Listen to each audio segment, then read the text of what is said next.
So your company manufactures a product that is assembled to order or make to order, and you need to plan for the raw materials to be available by the time the orders from customers comes in for the assembled product. You want to create a forecast to be able to help you size your inventory for raw materials, but you don't want the MRP to recommend you to build the manufacturing orders upfront. So what I'm going to show you is how this could work with MRP and VDMRP. So we go to forecasts. We can see the two forecasts we created for the finished products, which are two products. When sales orders arrive, those sales orders create manufacturing orders immediately.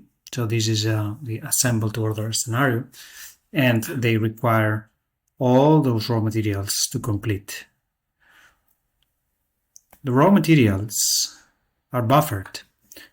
So if we go to the stock buffers, we can see that the stock buffers have indirect demands that are coming from the forecast that is used to size the stock buffers. So in anticipation for the actual demands coming from the manufacturing orders, the buffer have been sized considering the future demand, in this case of 10 days.